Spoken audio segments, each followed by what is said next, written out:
मित्रों और मैं महाराज कुमार गुप्ता आज के म्यूजिक क्लास से मित्रों आपको स्वागत करते हैं। मित्रों और जितने भी बीपीएससी के मित्रों तैयारी कर रहे हैं उनके लिए मित्रों यह वीडियो अति महत्वपूर्ण है। मित्रों बताते चलें कि अब जो है मित्रों इस क्लास के बाद मित्रों पुनः एमसीक्यू विथ डिस्क्रिप्शन मतलब नीचे डिटेल्स में मित्रों हर प्रश्नों का निचोड़ आपको बताएंगे ताकि बीपीएससी मित्रों आपको 100% क्वालिफाई हो सके। मित्रों और जितने भी पेपर 1 या पेपर 2 के मित्रों तैयारी कर रहे हैं उनके लिए मित्रों यह वीडियो अति महत्वपूर्ण है। यह मित्रों क्लास नंबर 13 है। ठीक है मित्रों, और बिना समय गवाए हुए रिवीजन क्लास से मित्रों बारीकी से हम लोग क्लियर करेंगे और बारीकी से मित्रों बार बार सुना कीजिए। जितना अधिक बार मित्रों आप सुनिएगा उतना अधिक बार मित्रों आपको याद होगा और मित्रों उतना ही आपको एग्जाम में प्रॉफिट होगा। मित्रों प्रश्न है कि रविंद्रनाथ टैगोर द्वारा कितनी तालों की रचना की गई? तो 6 तालों की रचना की गई। रविंद्रनाथ टैगोर द्वारा कितनी तालों की रचना की गई? तो 6 तालों की रचना की गई। कौन सी ताल रविंद्रनाथ टैगोर द्वारा रची गई? तो मित्रों एकादशी। कौन सी ताल रविंद्रनाथ टैगोर द्वारा रची गई? तो एकादशी। अगला प्रश्न आपका कि कौन सी ताल रविंद्रनाथ टैगोर द्वारा रची गई? तो मित्रों नव पंचम ताल। ठीक है, अगला प्रश्न आपका है कि कश्मीरी खेमटा ताल में कितनी मात्राएं हैं? तो मित्रों 6 मात्रा होती है। कश्मीरी खेमटा ताल में कितनी मात्राएं हैं? तो 6 मात्रा है। रविन्द्रनाथ शिष्ट झपक ताल में कितनी मात्राएं बताई गई है? तो मित्रों 5 मात्राएं बताई गई है। इस प्रकार हम लोग अगले प्रश्न पर मित्रों क्लियर करेंगे कि रविन्द्रनाथ शिष्ट ताल में कितनी मात्राएं होती है? तो 6 मात्रा होती है। रूपकला ताल में कितनी मात्राएं होती है? तो 8 मात्रा होती है। और अगला प्रश्न है कि यत ताल में कितनी मात्राएं होती है? तो मित्रों 8 मात्रा होती है। और एकादशी ताल में कितनी मात्राएं होती है? तो मित्रों 11 मात्रा होती है। अगला प्रश्न आपका है कि नव पंच ताल में कितनी मात्राएं होती है? तो 18 मात्राएं होती है। मित्रों नव पंच ताल में कितनी मात्राएं होती है? तो मित्रों 18 मात्रा होती है। अगले प्रश्न को मित्रों क्लियर कीजिएगा कि सुंदर बहे आनंद किस ताल में निबंध है? तो मित्रों सुल्फाक में है। अगला प्रश्न आपका है कौन सा गीत रूपकला ताल में निबंध है? तो मित्रों केन सारा दिन धीरे धीरे। केन सारा दिन धीरे धीरे कौन सा गीत टैगोर की स्वनिर्मित ताल निबंध है? तो मित्रों कोथा बायरे दूरे। कोथा बायरे दूरे। अगला प्रश्न आपका है कि रविन्द्रनाथ टैगोर की रचनाओं में कौन सा राग अत्यधिक प्रयुक्त हुआ है? तो मित्रों भैरवी। रविन्द्रनाथ टैगोर द्वारा रचित गीत का कौन सा है जो राग मियां मल्हार, बोले रे पपीहरा, अब घन गरजे ख्याल पर आधारित है? तो मित्रों ख्याल पर आधारित है। तो इस प्रश्न का आंसर हो जाएगा कोथा ए उधाय हल मोर। ठीक है, अगले प्रश्न मित्रों कि कौन से गीत श्रुति से संबंधित है जो रविन्द्रनाथ टैगोर द्वारा हिंदुस्तानी रिकॉर्ड कंपनी के लिए गाया गया था? तो मित्रों इस प्रश्न का आंसर आपका हो जाएगा तब्बू मने रखो रेखो। तब्बू मने रेखो। अगला प्रश्न आपका है कि रविन्द्रनाथ टैगोर ने किस गीत में तान का प्रयोग किया है? तो मित्रों बनेर चारी धारे। बनेर चारी धारे। अगला प्रश्न आपका है कि रविन्द्रनाथ की टप्पा अंग की रचनाओं में किस भाषा का प्रयोग किया गया है? तो मित्रों बंगाली का। रविन्द्रनाथ जैसे कि रविन्द्रनाथ की टप्पा अंग की रचनाओं में किस भाषा का प्रयोग किया गया है? तो मित्रों बंगाली का। अगला प्रश्न मित्रों आपको बारीकी से क्लियर कीजिएगा कि किस विद्या की स्वर रचना पर गुरु रविंद्र के गीत मिलते हैं? तो सितार। किस विद्या किस वाद्य की स्वर रचना पर गुरु रविंद्र के गीत मिलते हैं? तो मित्रों सितार। अगला प्रश्न मित्रों कि रविन्द्रनाथ संगीत के अंतर्गत तालों में कौन सा चरण नहीं होता है?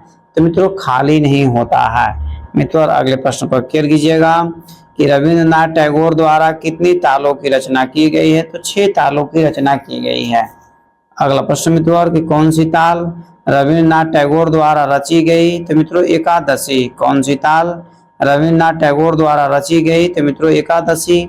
कौन सी ताल रविन्द्रनाथ टैगोर द्वारा रची गई? तो मित्रों नव पंचम ताल। ठीक है, अगले प्रश्न पर मित्रों क्लियर कीजिएगा कि कश्मीरी खेमटा ताल में कितनी मात्राएं होती है? तो 6 मात्रा होती है। मित्रों रविन्द्रनाथ शिष्ट झपक ताल में कितनी मात्राएं बताई गई है, तो 5 मात्रा बताई गई है। और रविन्द्रनाथ श्रेष्ठ ताल में कितनी मात्राएं होती है, तो 6 मात्रा होती है मित्र। और रूपकला ताल में कितनी मात्राएं होती है, तो 8 मात्रा होती है। यत ताल में कितनी मात्राएं होती है, तो 8 ही मात्रा होती है। इस प्रकार मित्रों अगले पेज पर मित्रों बारीकी से क्लियर कीजिएगा। मित्रों यह रिवीजन क्लास है, बार बार बता रहा कि रिवीजन क्लास मित्रों यह अंतिम रिवीजन क्लास है। इसके बाद मित्रों हम जैसे आपको एमसीक्यू जो लाएंगे विथ डिस्क्रिप्शन, मतलब प्रश्नों का डिटेल्स में आंसर भी मित्रों बताते चलेंगे, ताकि आपके नजरों से मित्रों एक भी प्रश्न ना छूट पाए। प्रश्न आपका है कि एकादशी ताल में कितनी मात्राएं होती है, तो 11 मात्रा होती है। नवम पंचम ताल में कितनी मात्राएं होती है, तो 18 मात्रा। सुंदर बहे आनंद किस ताल में निबंध है, तो मित्रों सुल्फाक में। अगला प्रश्न है कौन से गीत रूपकला ताल में निबंध है, तो मित्रों केन सारा दिन धीरे धीरे। कौन सा गीत टैगोर की स्वनिर्मित ताल में निबंध है, तो मित्रों कोथा बाई इरे दूरे। ठीक है, अगले प्रश्न पर मित्रों क्लियर कीजिएगा। अगला प्रश्न आपका है कि रविंद्रनाथ टैगोर की रचनाओं में कौन सा राग अत्यधिक प्रयुक्त हुई है, तो मित्रों भैरवी। अगला प्रश्न आपका है कि रविंद्रनाथ टैगोर द्वारा रचित गीत में कौन सा गीत राग मियाँ के मल्हार बोले रे पपीहरा अब घन गरजे, ठीक है, ख्याल पर आधारित है, तो मित्रों कोथा ए उठाए हाल मोर।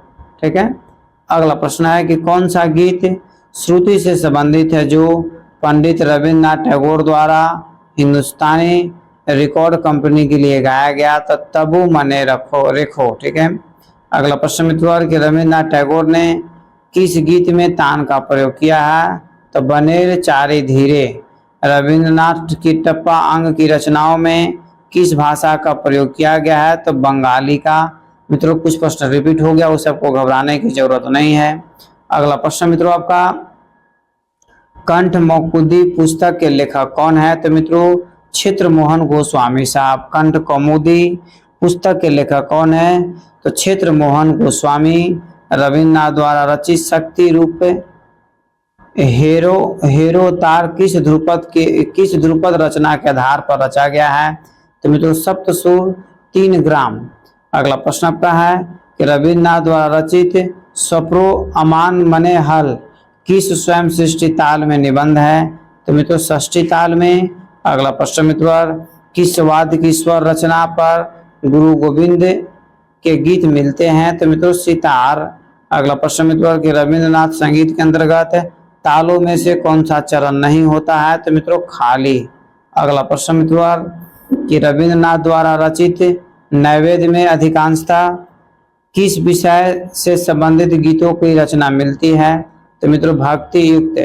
रविन्द्रनाथ टैगोर द्वारा रचित उपन्यास राजर्षिवाद को बाद में किस विद्या में परिवर्तित किया गया, तो मित्रों नाटक में।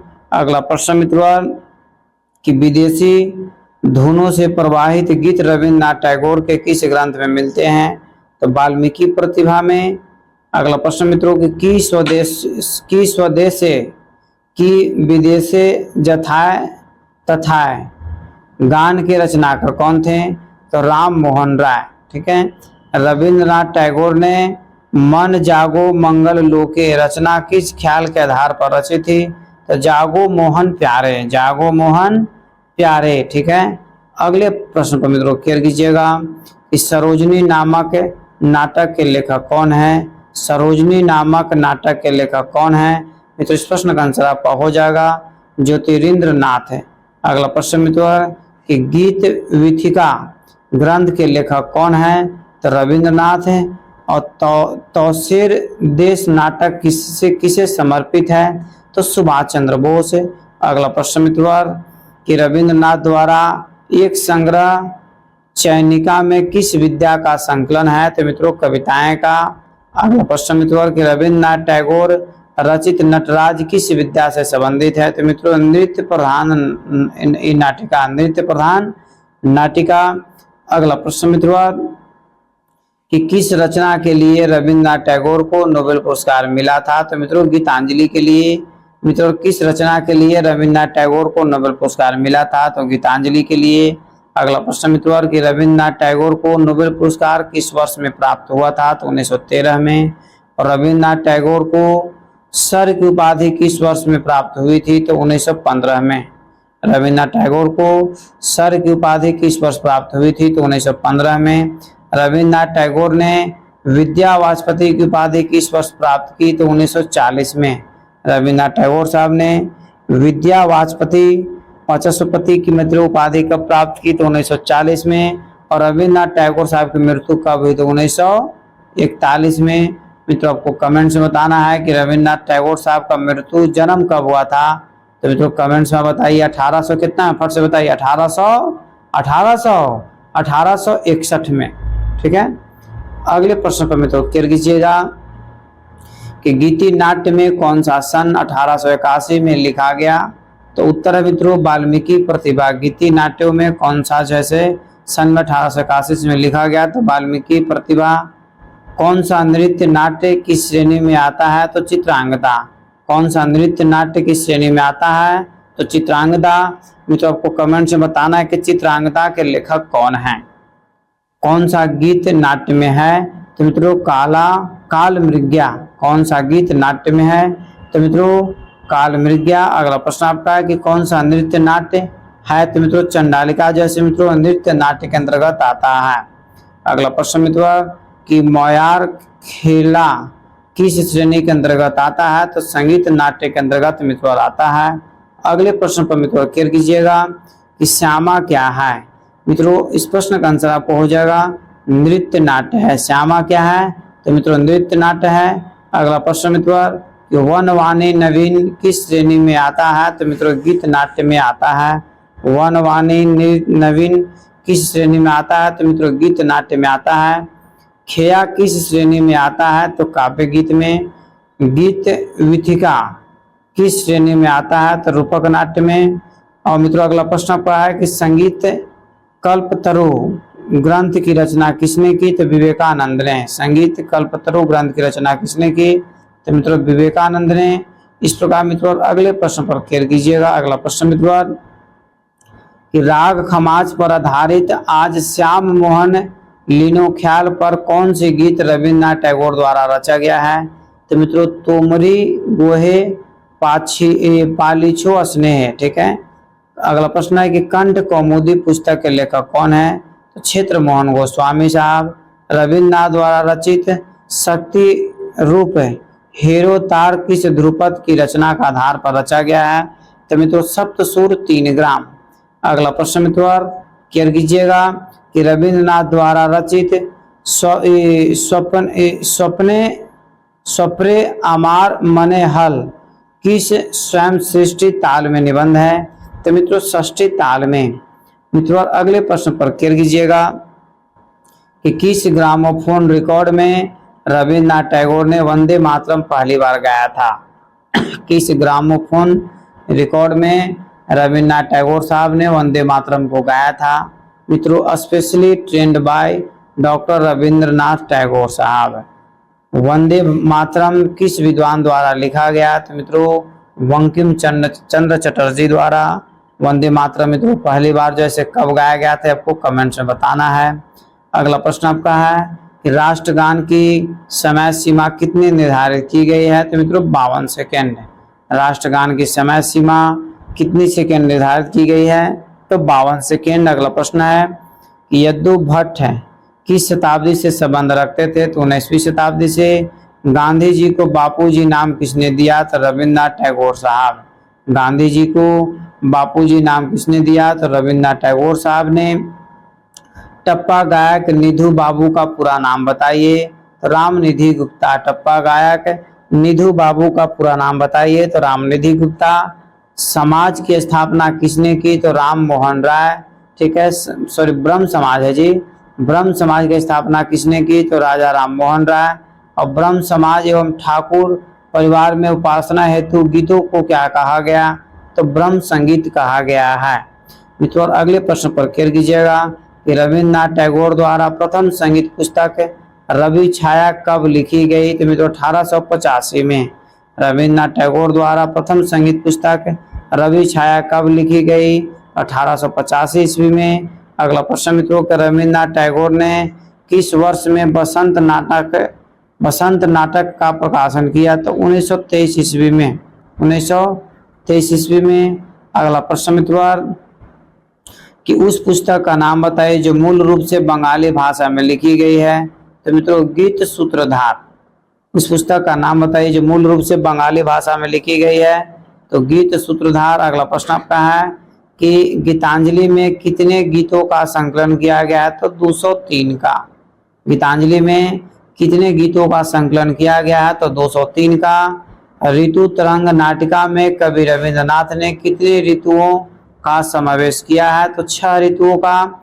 अगला प्रश्न मित्रों यतीन्द्र मोहन ठाकुर ने किस प्रसिद्ध संगीतज्ञ के साथ मिलकर नाटकों के लिए वृंदावन की रचना कराई, वृंदवादन की रचना कराई? तो मित्रों क्षेत्र मोहन गोस्वामी के साथ है। अगला प्रश्न मित्रों की कौन सा नृत्य नाट्य 1939 में रविन्द्रनाथ टैगोर द्वारा लिखा गया? तो मित्रों श्यामा। कौन सा नृत्य नाट्य 1939 ईस्वी में रविन्द्रनाथ टैगोर द्वारा लिखा गया? तो मित्रों श्यामा। अगला प्रश्न आपका है और मित्रों चंडालिका का रचना काल बताइए? तो मित्रों 1932। चंडालिका के लेखक मित्रों RN टैगोर साहब हैं। तो मित्रों चंडालिका जो पुस्तक है इसको मित्रों कब लिखा गया? तो 1932 ईस्वी में। रविन्द्रनाथ टैगोर ने कथा नामक पुस्तक कब लिखी? तो 1900 ईस्वी में। रविन्द्रनाथ टैगोर ने कथा नामक पुस्तक किस वर्ष लिखी? तो 1900 ईस्वी में। शरदो उत्सव नाटक का प्रकाशन कब हुआ? तो 1908 ईस्वी में। शरदो उत्सव नाटक का प्रकाशन कब हुआ? तो 1908 ईस्वी में। रविन्द्रनाथ टैगोर ने मायूर खेला की रचना कब की? तो 1888 में। ताशेर देश की रचना कब की गई? तो 1933 ईस्वी में। ताशेर देश की रचना कब की गई? तो 1933 ईस्वी में। मित्रों बताते चले कि यह आज का रिवीजन क्लास मित्रों अंतिम क्लास है। इसके बाद जो मित्रों आपको बताएंगे हम विथ डिस्क्रिप्शन मित्रों MCQ प्रश्न अब लाएंगे जो बीपीएससी में मित्रों आपको रामबाण साबित होगा। यदि मित्रों मेरा सभी यदि डिस्क्रिप्शन वाला मित्रों क्लास यदि आप ज्वाइन कर लेते हैं मित्रों, पैकेज खरीद लेते हैं, तो मित्रों म्यूजिक से एक भी प्रश्न आपको एग्जाम में नहीं छूटेंगे। प्रश्न आपका है कि रविंद्रनाथ को पाश्चात्य संगीत सीखने की प्रेरणा किस विद्वान से प्राप्त हुई? तो ज्योतिरिंद्र नाथ टैगोर साहब से। रविन्द्रनाथ टैगोर द्वारा प्रयुक्त की गई स्वरलिपि कौन सी है? तो मित्रों आकार मित्रिका स्वरलिपि। अगला प्रश्न मित्रों कि गायन के किस घराने से रविन्द्रनाथ टैगोर प्रभावित रहे? तो विष्णुपुर घराने से। बांग्ला संगीतज्ञों में से कौन सा संगीतज्ञ रविन्द्रनाथ टैगोर के समकालीन रहा? तो मित्रों द्विजेंद्र नाथ राय साहब। अगला प्रश्न मित्रों कि कौन रविन्द्रनाथ टैगोर के समकालीन रहे? तो मित्रों काजी नजरुल इस्लाम साहब। काजी नजरुल इस्लाम साहब। इस प्रकार मित्रों आज का क्लास यहीं पर मित्रों समाप्त किया गया। मित्रों बार बार हम बता रहे हैं कि इसके बाद आपको जो क्लास शुरू होगा मित्रों MCQ मित्रों स्टार्ट होगा, जिससे मित्रों सभी प्रश्नों का नेचर डिटेल से मित्रों आपको हम डाल देंगे और पढ़ा भी देंगे। तो मित्रों यदि इस चैनल पर पहली बार विजिट कर रहे हैं तो मित्रों आपका दायित्व बनता है कि चैनल को सब्सक्राइब कर लें, ठीक है, ताकि मित्रों हमें भी सपोर्ट मिले। मित्रों लाइक कीजिए, शेयर कीजिए, कमेंट्स कीजिए और मित्रों इसे अपने स्टडी ग्रुप में मित्रों जरूर शेयर किया कीजिए। और मित्रों बीपीएससी के लिए यदि मित्रों आप नोट मित्रों खरीदना चाहते हैं, PDF खरीदना चाहते हैं, तो दिए हुए नंबर पर मित्रों फोन करके आप हमसे कांटेक्ट करें। मित्रों तत्काल आपको जैसे मित्रों आपको संपूर्ण सुविधा मित्रों PDF आपको मित्रों प्रोवाइड करवा दिया जाएगा। तब तक के लिए आप स्वस्थ रहिए, मस्त रहिए और एक बार प्रेम से बोलिए भारत माता की